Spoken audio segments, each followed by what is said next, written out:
Je vais passer la parole à Jean-François Goltz pour démarrer la première intervention. Je vous souhaite une très bonne journée avec nous.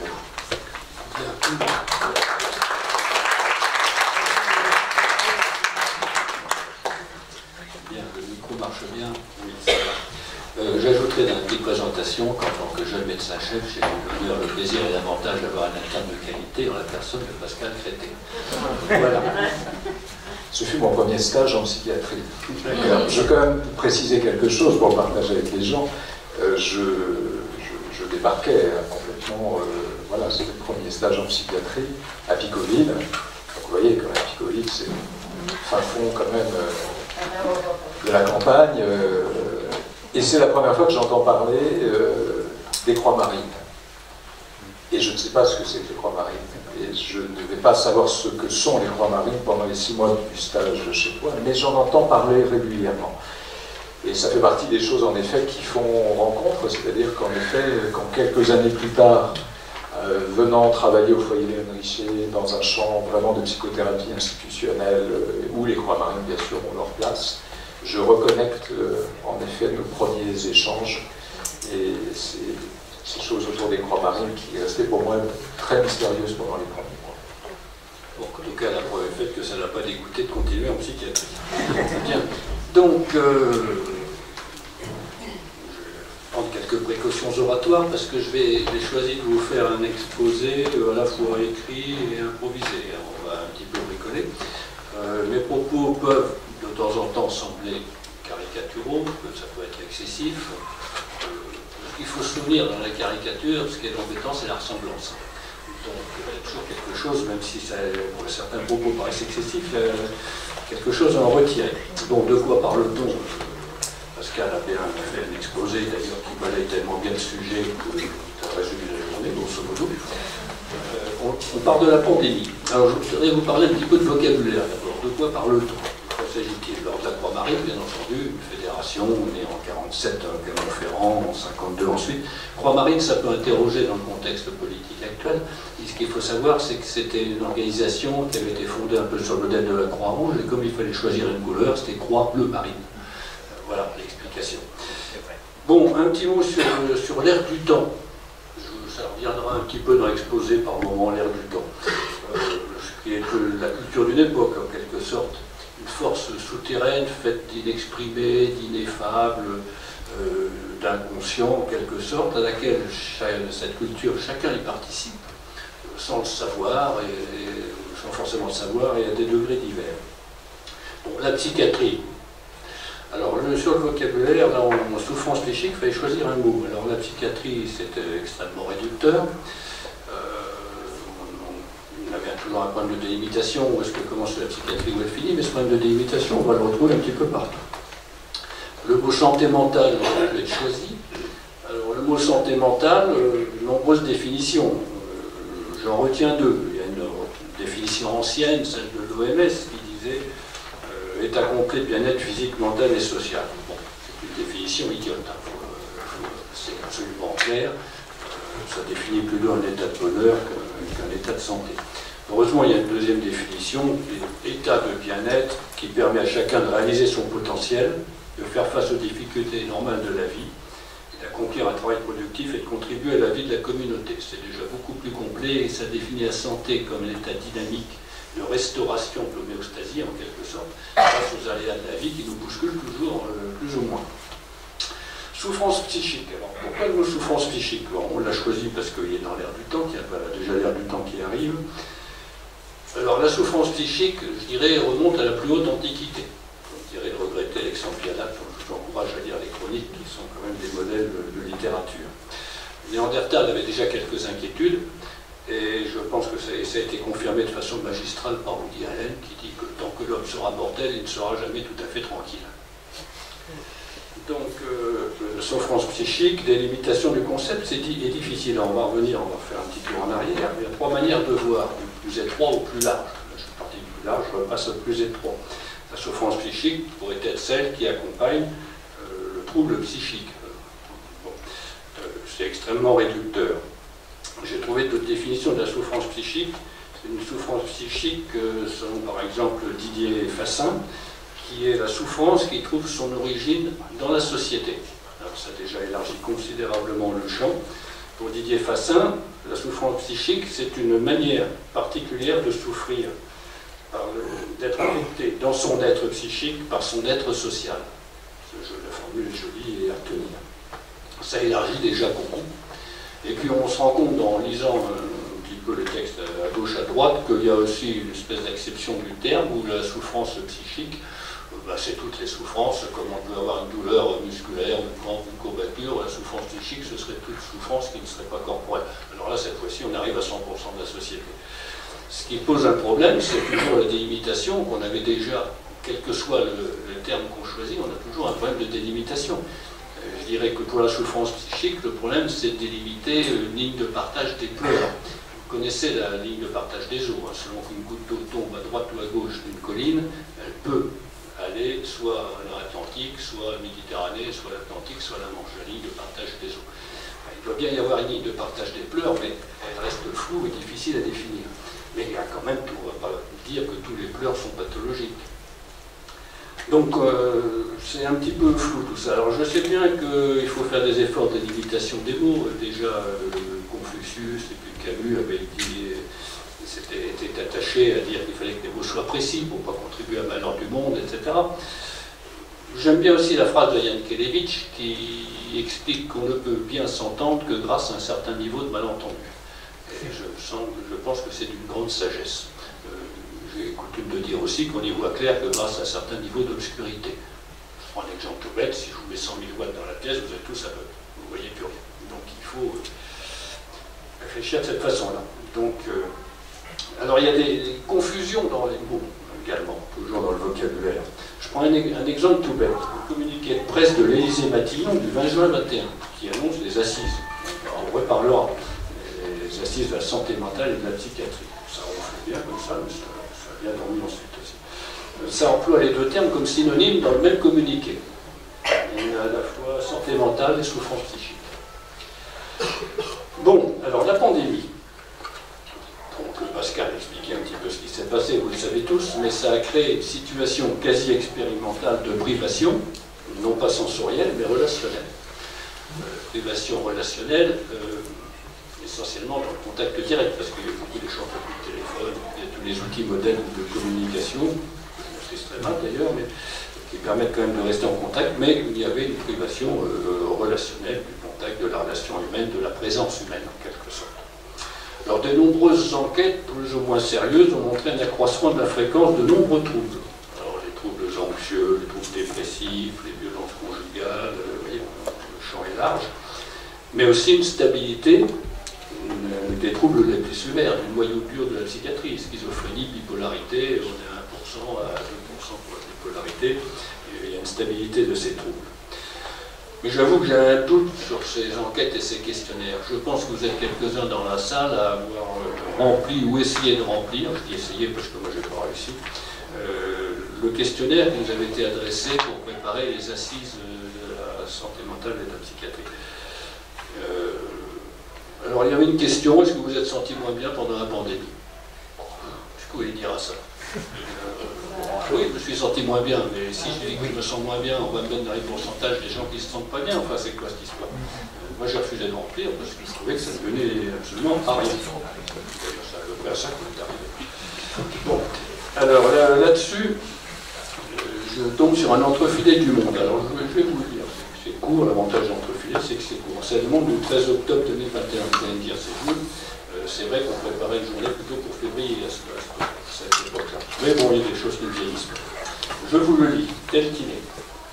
28%, c'est l'augmentation du nombre de personnes touchées par des troubles dépressifs majeurs dans le monde en 2020, soit 246 millions de cas, contre 193 millions si la crise du Covid-19 et les confinements n'avaient pas eu lieu. Mené par des chercheurs de l'université australienne du Queensland, ce travail, publié le 8 octobre dans The Lancet, a recensé 48 études de janvier 2020 à la fin janvier 2021.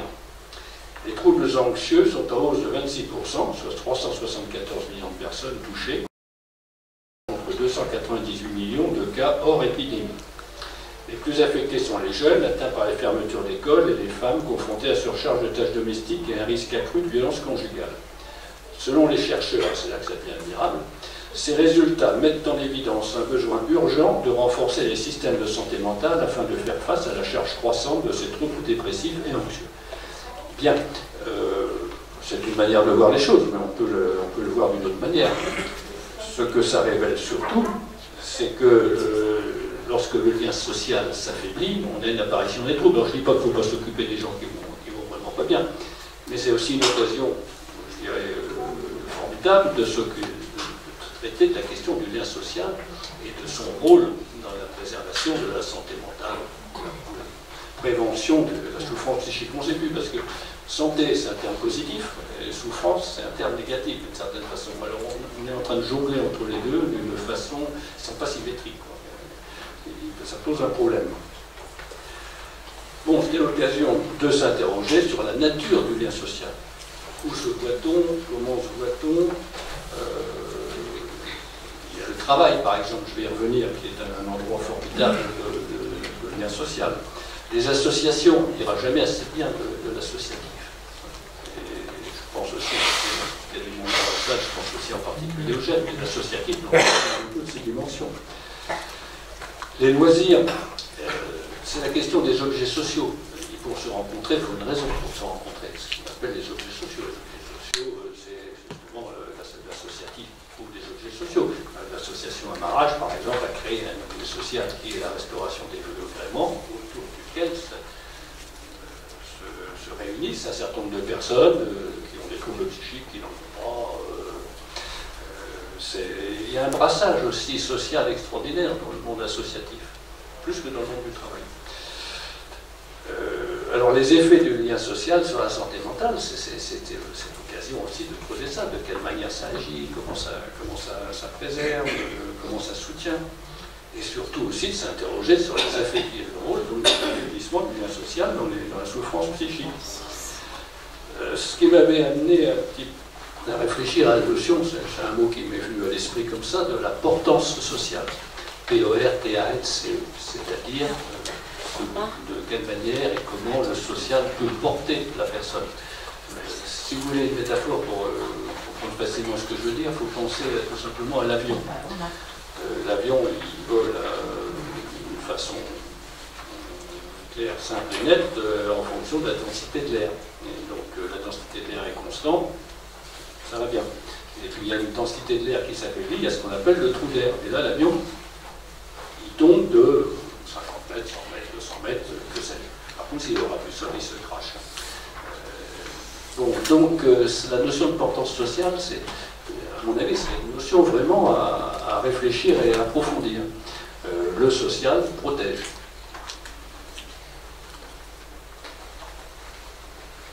Alors, où en suis-je?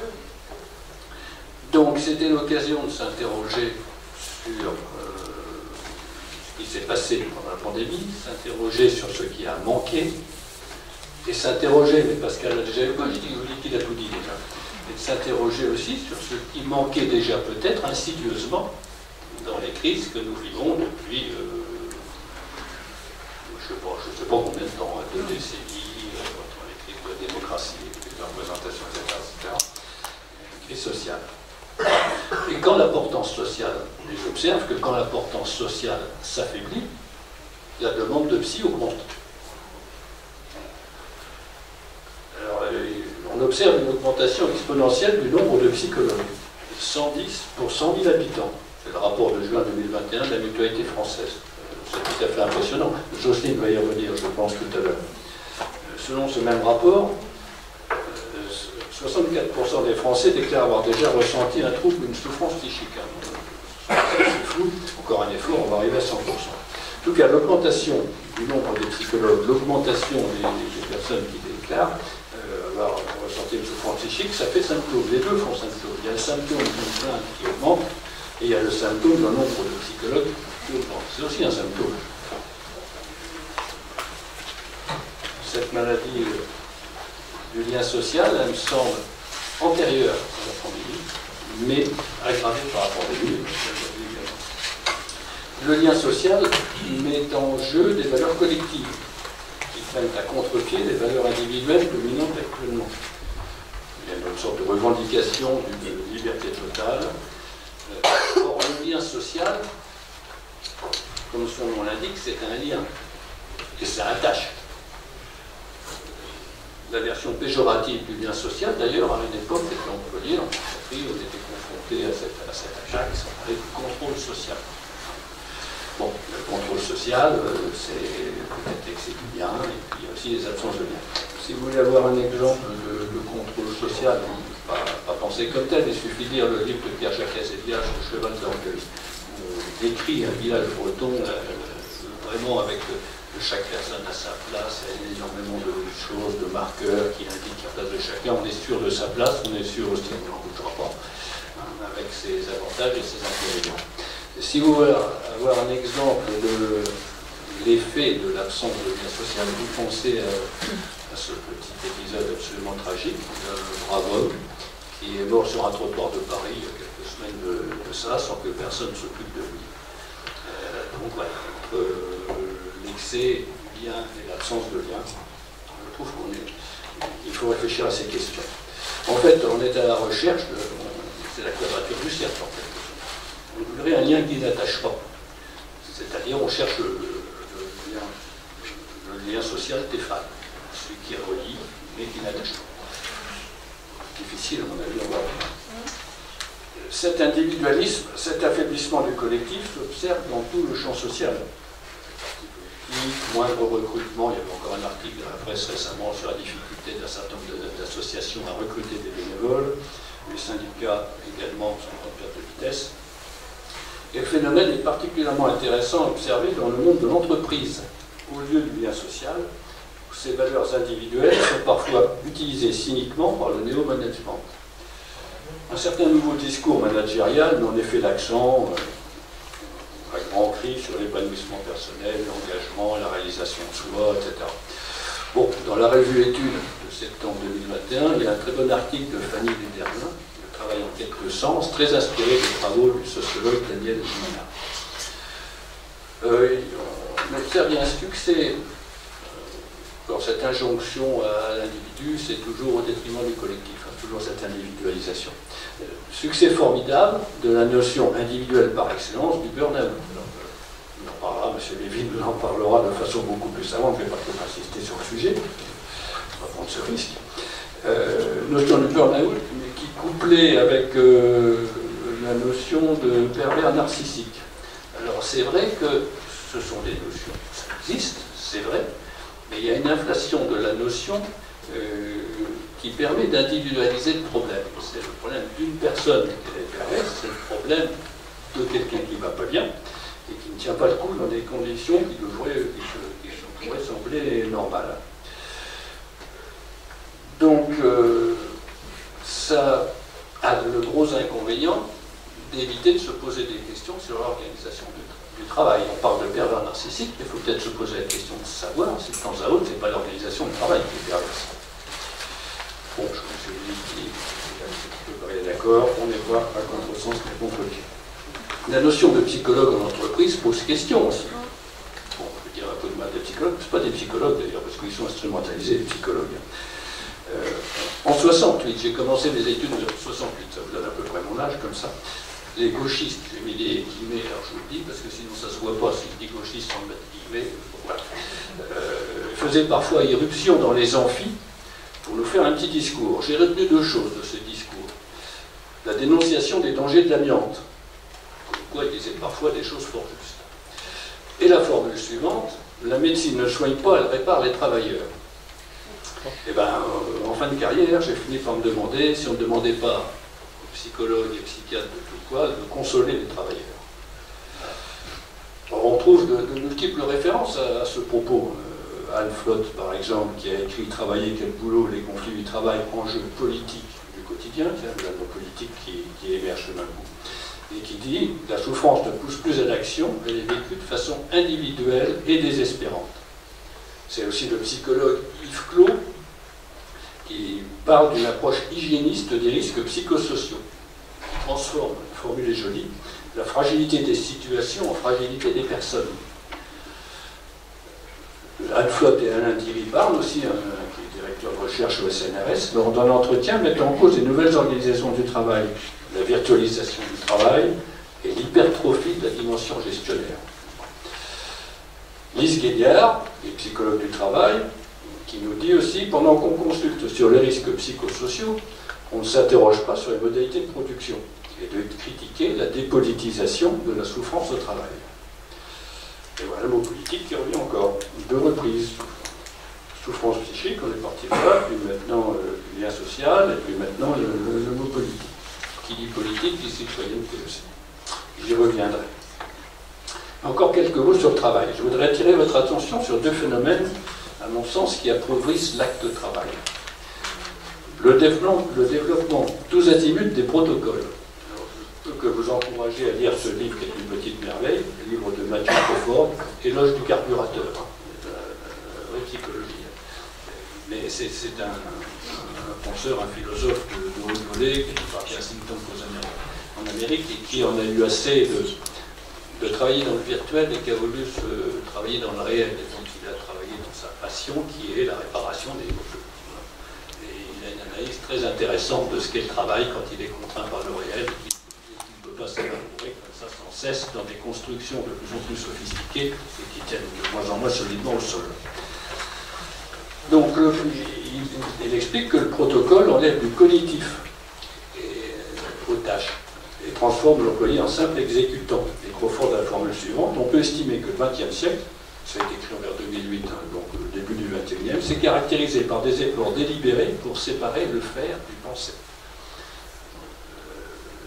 L'acte est effectué, la pensée est confisquée en quelque sorte par les gens pour rédiger le protocole avec des experts, et ensuite vous exécutez la chose.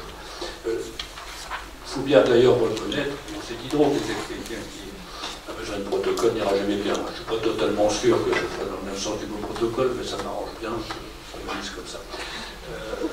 Mais c'est vrai que le protocole ne peut pas définir des choses dans les grandes lignes, mais il y a toujours un savoir tacite. Crawford parle du savoir tacite, c'est-à-dire ce qu'on sait sans savoir qu'on le sait, c'est-à-dire l'expérience. Il prend l'exemple des pompiers, par exemple.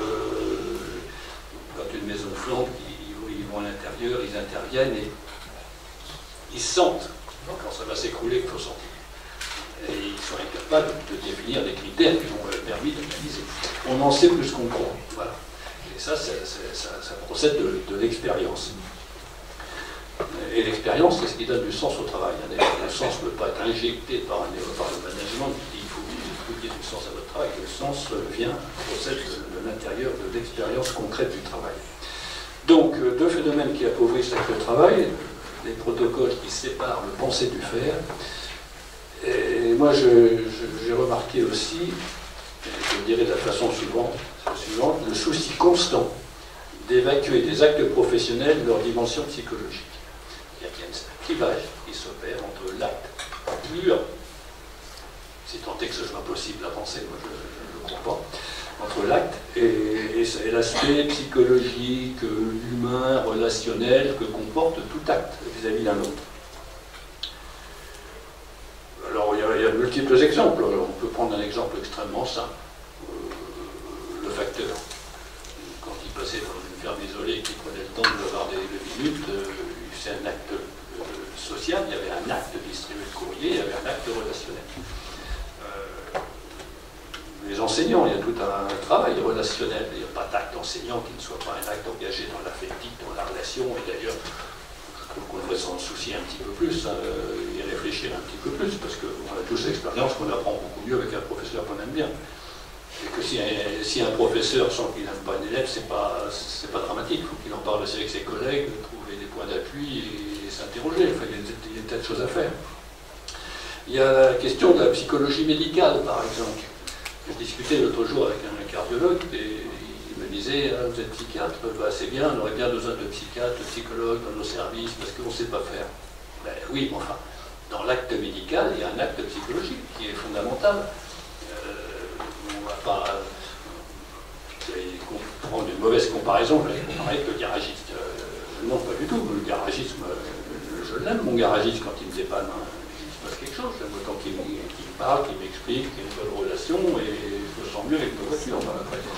Et je pense que le cardiologue, ça fait partie de son travail, d'avoir cet acte psychologique, d'accompagnement, etc. Alors évidemment, l'emblème de tout ça, c'est la CUM, la cellule d'urgence médico-psychologique. Je ne sais pas combien d'années elle a, pour loin d'une trentaine, quelque chose comme ça. Bon, la CUM, je crois qu'elle est inutile. Il y a des moments, quand on est complètement débordé, c'est bien d'avoir des professionnels qui se mobilisent, qui se déplacent. J'ai fait une fois partie d'une mission comme ça, et j'en ai pas gardé un bon souvenir. C'était sur le centre de traitement de la Hague, et donc c'est très compliqué, et ça peut être un peu artificiel. Enfin, c'était balbutiement, on va dire ça comme ça. Et puis ça a une mission, la CUP, à mon avis, qui est tout à fait remarquable, c'est de traiter l'émotion de la population au journal de 20 heures. Il s'est passé un tel, bon, on a appelé, voilà, on a fait ce qu'il fallait, c'est bétonné, on en parle plus. Bien. Alors, tout ceci, la question de la perte du sens au travail, je l'ai évoqué, et il y a de plus en plus de professionnels qui disent avoir du mal à trouver du sens à leur travail. En 2017, par exemple, 55% des actifs estimaient assister à une dégradation du sens au travail. Le travail, c'est la santé, oui, quand le travail a du sens, ou encore suffisamment de sens. Mais pas forcément. Alors, qu'en est-il dans nos institutions soignantes et médico-sociales? Bien, on va arriver à quelque chose qui nous touche tous un petit peu plus près. Eh bien, c'est beaucoup mieux que partout ailleurs. Non, je plaisante. Les tendances que j'ai rapidement décrites sont les mêmes, mais l'acte psychologique, c'est le cœur même de l'acte soignant. Il est bien possible de les séparer. Mais, je prends l'exemple des EHPAD. La question dont on a tous entendu parler, parce qu'elle est tout à fait exemplaire, c'est la question des toilettes. Bien. Donc, les toilettes, c'est un acte technique et c'est un acte relationnel. Donc, on doit faire la toilette et ensuite demander à un psychologue de venir en parler avec la personne. Alors, on n'arrive pas encore là. Mais, le pire n'est pas toujours certain, mais quelquefois possible. Enfin bon, j'y crois pas quand même. Donc il faut un temps pour ce temps relationnel. Un acte de toilette bien fait, c'est un acte technique et un acte psychologique. Si on ne se met pas ça dans le crâne, on n'a rien compris à l'être humain. Alors c'est vrai qu'il y a des contraintes multiples et que quelquefois on tombe sur des contradictions entre le citoyen, qui est un citoyen aussi, et le contribuable. Bon, le contribuable c'est un aspect de la citoyenneté, mais le citoyen doit avoir une vision plus large. Donc, l'EHPAD, la toilette, c'est l'exemple parfait du fait qu'on ne peut pas, qu'on ne doit pas dissocier l'acte technique de l'acte relationnel. Et c'est un exemple parfait aussi de ce qu'on peut appeler une souffrance éthique, et qu'on retrouve dans nombre de métiers, à savoir la souffrance éthique, c'est l'écart qu'on ressent entre ce qu'on pense, la manière de faire son métier et les conditions qui ne nous permettent pas de le faire de la manière qu'on souhaiterait. Alors ça se rencontre de plus en plus dans beaucoup de métiers. Ce que j'ai observé au cours de ma carrière, aussi donc en hôpital psychiatrique, dans le secteur de psychiatrie, c'est le poids croissant des injonctions descendantes et parallèlement la diminution de l'influence des propositions ascendantes. Ça descend très très bien, mais ça remonte pas. Je ne jette la pierre à personne, c'est un phénomène général, l'air du temps, dis-je, que nos directions subissent également, parce qu'il faut voir ce qu'elles entendent de la part des autorités de tutelle. Voilà, l'air du temps. Voilà. Bon, c'est vrai qu'ensuite, il y a différentes manières d'interpréter les choses et qu'il faut avoir des petites marges de manœuvre. Il m'arrive de penser, je vais me faire mal voir, mais qu'un des rôles d'un cadre, mettons, une partie du travail d'un cadre, c'est de protéger les gens qui dépendent de son autorité des excès de zèle de l'autorité du dessus. Il y a un rôle de filtre à avoir. Mais c'est pas grave, il n'en demeure pas moins que l'institué a pris le pas sur l'instituant. Alors je m'explique. Le mot institution est un mot extrêmement riche. il désigne à la fois un état et un processus. L'État, quand on dit une institution, on parle d'un établissement. On parle aussi des institutions de la Ve République. Ce sont des choses qui existent, qui nous sont données, préalables, que l'on reçoit, c'est préalable à nous, et indépendant de nous. Des marges de manœuvre, enfin bon. Et puis c'est aussi un processus. Il faut entendre le mot institution également dans le fait d'instituer, c'est-à-dire créer. Donc c'est ce processus créatif. Donc l'instituer, c'est ce qui est à la fois la permanence, la solidité, l'armature, mais c'est aussi possiblement la mort. Alors, j'exagère un petit peu, mais c'est-à-dire que ce qui est institué, ça s'ossifie en quelque sorte. Hein. On disait en anatomie que l'anatomie, c'est la science du cadavre. Il y a quelque chose qui tend vers la dévitalisation. C'est l'instituant, c'est-à-dire la participation collective des équipes à la définition et l'organisation de ce qui les concerne, qui est du côté de la vie, du mouvement, de la créativité. Je me souviens, et je pense que vous vous souviendrez tous, en tout cas je l'espère, de moments semblables. Je me souviens de notre enthousiasme collectif lorsque nous avons pensé, projeté, réalisé nombre de projets. Appartements associatifs, la CRS qui est là, cadre supérieur de santé. Donc les premiers appartements associatifs, les centres médico-psychologiques, notre équipe, on a ouvert 6 CMP, un total 3 CATTP, peut-être le jour qu'on a fermé, etc. CATTP, etc. Mais aussi des objets sociaux. On parlait des objets sociaux tout à l'heure. On a créé l'association Amarrage. T'es plus présidente, non? Béatrice, c'est plus toi maintenant. L'association Amarrage, c'est simple, je vous explique en 2 mots. On souhaitait que les patients de secteur puissent s'inscrire dans la vie associative dans la cité. Ça ne marchait pas. Difficile. Difficile d'aller vers, d'être accueilli, etc., etc. Donc du coup, on s'est dit, ouais, c'est bien simple, on va faire le contraire. On va demander aux gens de la ville de venir vers nous. Donc il a créé une association avec un objet social extrêmement motivant, parlant, savoir la restauration des vieux gréments, puisque c'est à Cherbourg, au bord de la mer. Et ça fonctionne très très bien. C'est-à-dire qu'il y a des patients qui sont en soins, des anciens patients, des gens suivis en ambulatoire, des gens qui sont plus suivis, des gens qui n'ont jamais eu affaire à la psychiatrie, qui se réunissent pour restaurer, retaper des vieux gréments. C'est un pignon sur rue, c'est reconnu par la cité, il y a des améliorations, il y a de la vie, quoi. Donc, je me souviens aussi qu'à l'hôpital psychiatrique du Bon-Sauveur, on a construit une gabarre pour naviguer sur les marées. Donc, il y a vraiment cet enthousiasme créatif, c'est ça l'institution. C'est créer ensemble, c'est faire ensemble. Mais au fil du temps, évidemment, l'enthousiasme diminue. Ce qui est fait, l'être humain est ainsi fait, si vous voulez. Ce qui est nouveau mobilise fortement. Et quand les choses durent, l'enthousiasme diminue, l'habitude s'installe, quoi. Et le risque est de glisser insidieusement d'un instituant exaltant à un institué routinier. Et c'est constant. Je veux dire, si on me parle d'ouvrir un CMP de plus, ça va pas me faire rêver. Voilà, c'est fait. Il faut donc sans cesse réinstituer l'institué. Parce que je vais quand même revenir sur ma proposition, l'institué c'est la mort, oui, si on le laisse tel que. C'est-à-dire qu'il faut avoir la sagesse et le talent de mettre l'instituant dans l'institué, c'est-à-dire de faire que cet institué soit nôtre, redevienne nôtre ou reste nôtre. Ça me semble tout à fait important. Car en réalité, nous avons besoin des deux, de l'équilibre des deux.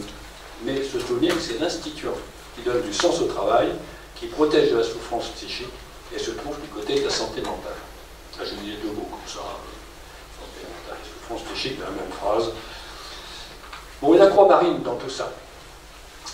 Alors, la Croix-Marine est actuellement fort occupée par la réhabilitation psychosociale, la réhab pour les intimes.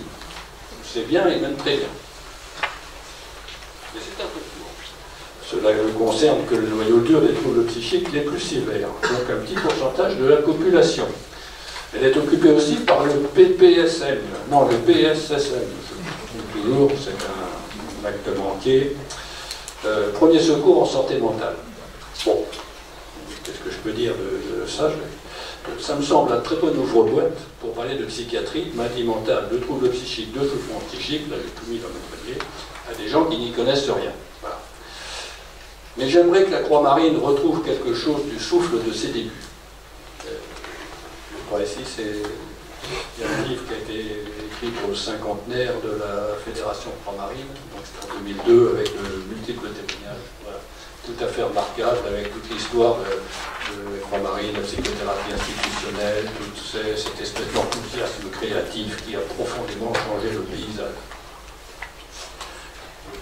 Bien.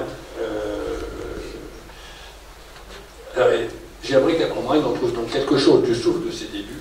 Le thème de la portance sociale, du lien social en tant qu'élément constitutif de la santé mentale, me semble un thème particulièrement porteur. Et puis Croix-Marine n'est-elle pas devenue Santé Mentale France? Donc ne restons pas sur des créneaux étroits, élargissons ça au débat d'idées. Et elle a une invitation à élargir le débat et à le porter aussi sur le champ politique, tiens, encore de la politique. Un petit mot de la thèse de Paumelle. Je ne sais pas si vous connaissez, c'est le docteur Paumelle en 1952, dans le 13e arrondissement de Paris, où j'étais interne d'ailleurs, qui avait écrit une thèse qui s'appelait... Il faut se souvenir que c'est avant les neuroleptiques. Les neuroleptiques sont nés dans la même année, c'est-à-dire qu'on n'avait aucun médicament, on n'avait aucun médicament pour les maladies mentales les plus sévères à cette époque. Et le titre de sa thèse, c'est « Essai de traitement institutionnel des quartiers d'agités ». Parce qu'il y avait les entrées, les pavillons, les chroniques, les personnes âgées, etc.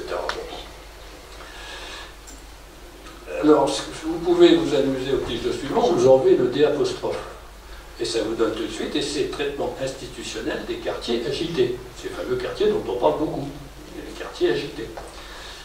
Et à mon avis, c'est le rôle du maire que d'organiser ce traitement au sens du prendre soin avec toutes les parties prenantes. C'est-à-dire que c'est en mettant les gens en lien, que le principe de la thérapie institutionnelle me semble très intéressant. Il reste un peu de temps. Bon, j'ai une petite anecdote sur les mérites de se mettre ensemble, de créer du collectif. Ça vient d'un congrès des Croix-Marines, il y a déjà quelques années, et là, la chose se passe en Afrique. C'est au moment des massacres du Rwanda. Et il y a un psychiatre qui est venu témoigner du fait que son équipe française, il a été amené à intervenir au Rwanda. On l'a sollicité très fortement parce qu'il y avait une demande de psychiatrie qui émergeait. Il y avait des enfants qui erraient dans les rues. Il y avait une sorte de désastre sanitaire pour un nombre d'enfants et d'adolescents abandonnés, errants, les parents étaient tués, enfin toute une tragédie. Ils se sont bien demandé ce qu'ils allaient faire dans cette galère, mais ils y sont allés. Et ils se sont rendus compte très vite qu'en fait, il y avait une multitude d'associations qui gravitaient. Il y avait un qui donnait le repas de midi, d'autres hébergeaient une nuit, etc., etc.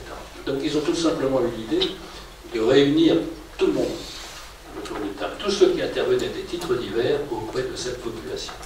Et ça s'est mis à discuter. Et vous faites ci, vous faites ça, et comment on fait, comment ça. Et puis petit à petit, la demande de psychiatrie est tombée. Pas besoin de psychiatre dans cette affaire, on se débrouille très bien.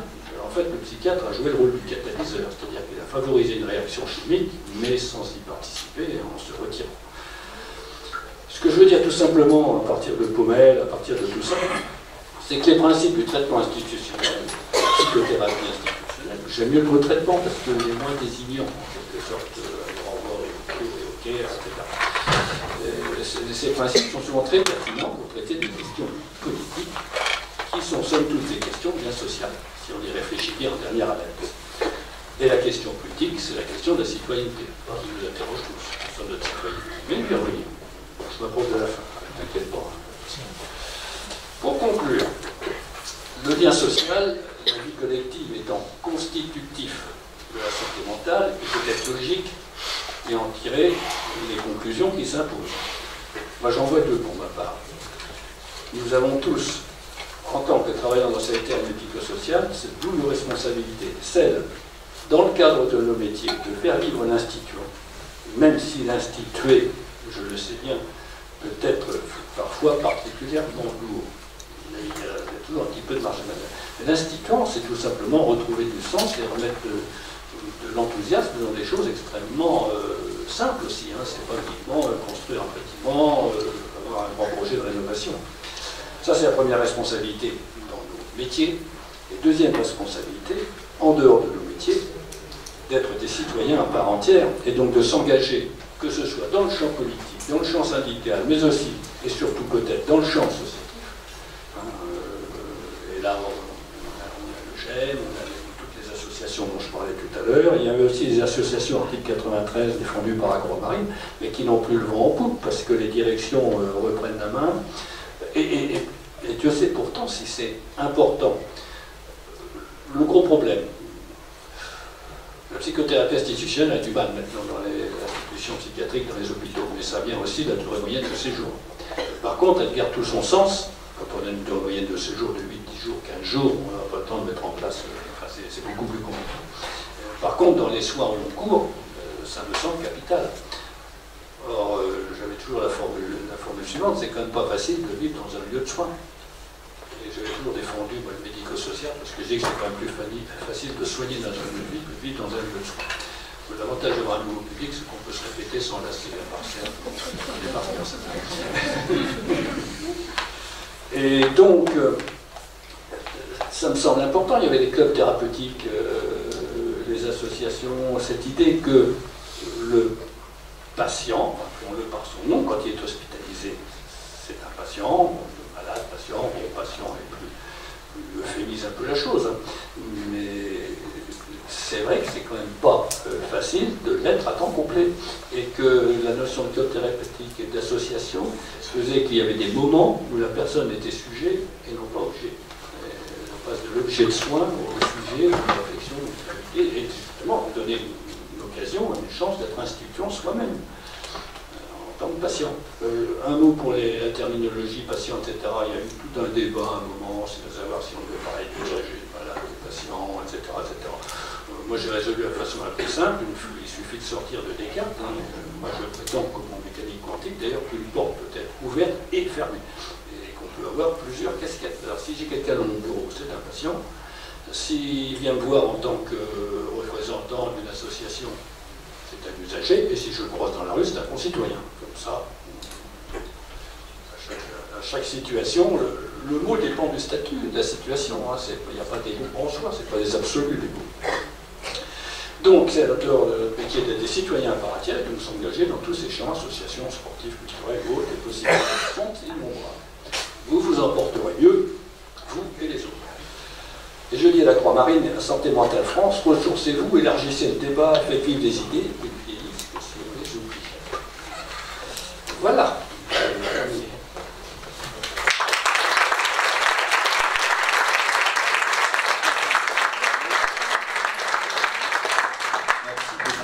Jean-François. Mais. Oui, il y a quelque chose, il y a un post-scriptum. Bon. Voilà, tout allait bien, mais je voudrais vous faire partager une inquiétude. Une inquiétude éthique. La santé mentale est-elle une fin en soi sans horizon autre? La santé mentale, pourquoi faire? Toutes les santé mentales se valent-elles? La formule est malheureuse, mais ou plus exactement, tous les mécanismes de défense se valent-ils? Exemple simple pour me faire comprendre, on sait que rien ne sauve mieux un groupe qu'un ennemi commun. Alors il arrive, et on en a l'exemple malheureux actuellement, que cet ennemi commun soit marré. Et le plus souvent, il est largement fantasmé. Et si ce mode de défense peut faire du bien à quelques-uns, dans le groupe, il fait du mal à d'autres. Donc il y a une réflexion éthique à faire, c'est un problème de démocratie. Et ça, c'est un vrai sujet. Et il y a Cynthia Fleury qui a écrit un livre intéressant qui s'appelle « Les pathologies de la démocratie ». D'ailleurs, il est question qu'elle vienne de nos journées. Voilà. Alors, c'est-à-dire qu'il faut toujours, oui, de peur d'offenser l'un ou l'autre. C'est employer le mot offenser à dessein. Si on voit un mouvement, etc. Non, bien entendu. Et pour vraiment conclure, je voudrais vous faire part aussi de toute une brève séquence qui a été un moment fort dans mon expérience de jeune psychiatre. C'était lors d'une promenade philosophique champêtre et bucolique avec Mme Hélène Chéniaud, dont j'étais l'interne à Maison Blanche, j'étais dans le parc de Maison Blanche, et Hélène Chéniaud dis pour ceux qui ne le savent pas, c'était vraiment une des grandes figures de la psychothérapie institutionnelle. Et on croise un patient, vous connaissez, et qui lui demande une cigarette. Docteur, pouvez-vous me donner une cigarette? Et elle lui répond avec un grand sourire, non, mais je peux vous serrer la main. Et elle se tourne vers moi avec le sourire également, et me dit, voilà, il faut réussir à dire non à la demande, mais oui à la personne. C'est ce que je vous souhaite à tous de réussir.